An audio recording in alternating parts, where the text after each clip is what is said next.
को नमन, ओमकार को नमन, ओम को नमन, ओमकार को नमन।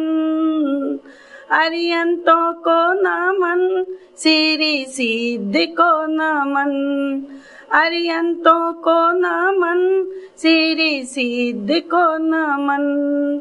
आचार्यों को नमन, उपाध्याय को नमन, सर्वे साधु को नमन, जिन्हें धर्म को नमन।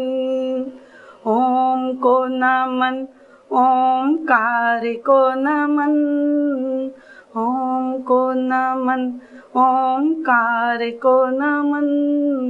जय बोलो महावीर भगवान की जय।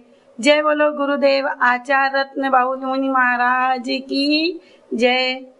धर्म प्रेमी बंधुओं,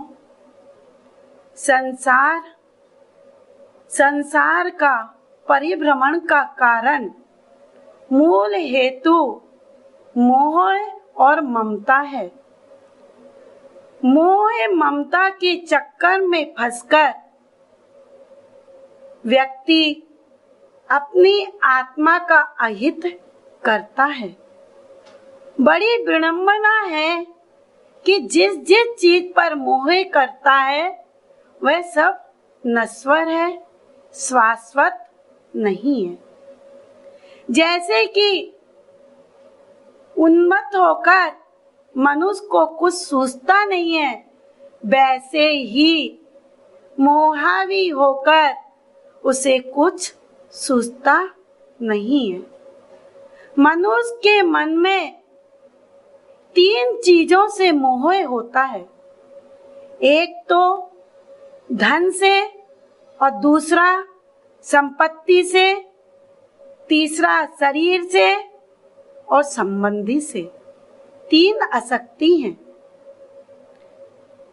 शरीर से मनुष्य को बड़ा लगाव होता है, रात दिन उसकी सेवा में लगा रहता है, रात दिन उसकी पोषण में लगा रहता है। ये तो शरीर का स्वभाव है। क्षण क्षण में क्षीण होता है, क्षण क्षण में इसका रूप बदलता है। इसका कितना ही मेंटेन करना चाहो वो मेंटेन नहीं हो सकता है। अपने वर्तमान रूप से हम पीछे की ओर मुड़कर देखेंगे तो हमें क्या दिखाई देगा कि विष्टा में खेलता हुआ बालक दिखाई देगा, और हम पीछे मुड़कर देखेंगे तो हमें माँ की गर्भ में लटका हुआ शिशु दिखाई देगा। वर्तमान रूप से और हम आगे की ओर देखेंगे तो हाफता कांपता लाठी लिया एक वृद्ध दिखाई देगा, और आगे बढ़ेंगे तो झांक कर देखेंगे तो सिलकती हुई एक चिता दिखाई देगी। जिस शरीर पर हम इतना मोह करते हैं वह हमारी अज्ञानता है। शरीर के मोह में फंसकर अपने आप को विपत्ति में डाल देते हैं।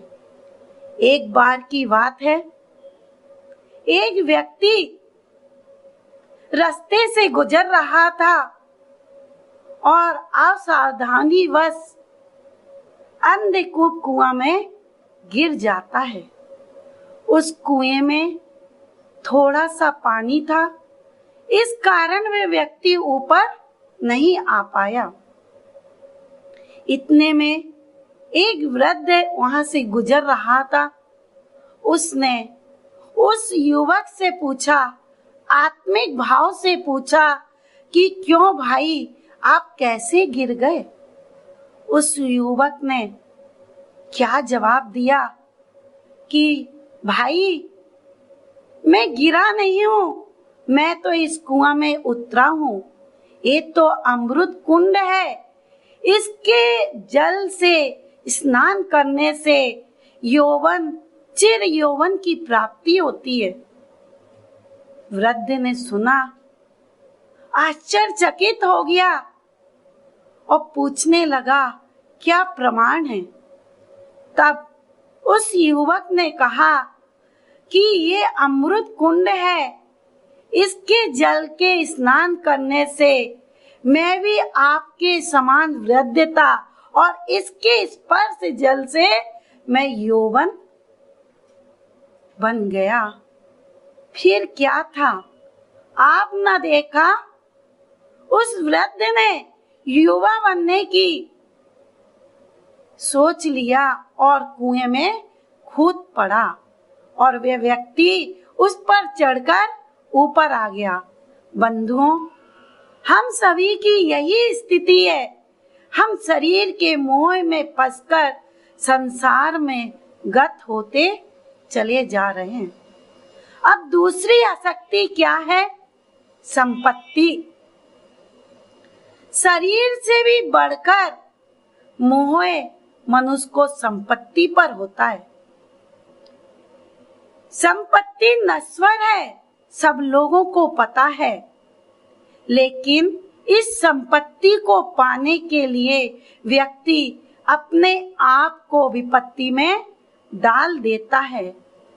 रात दिन उसकी चिंता में लगा रहता है। सबको मालूम है ये संपत्ति हमारे साथ आने वाली नहीं, वास्तव में हमारी नहीं है, लेकिन मनुष्य कहता है फैक्ट्री मेरी है, मकान मेरा है, दुकान मेरा है। फैक्ट्री, मकान, दुकान को अपना कहता है, लेकिन वह अपना नहीं कहता है।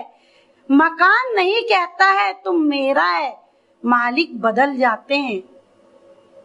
लेकिन मनुष्य संसार की हर वस्तु को संग्रह करता है, संग्रह करके अपना बनाता है, अपना कहता है। उसकी नादानी पर हंसी आती है। जो अपना नहीं है उसको भी अपना कह रहा है, तो सबसे बड़ी भूल है।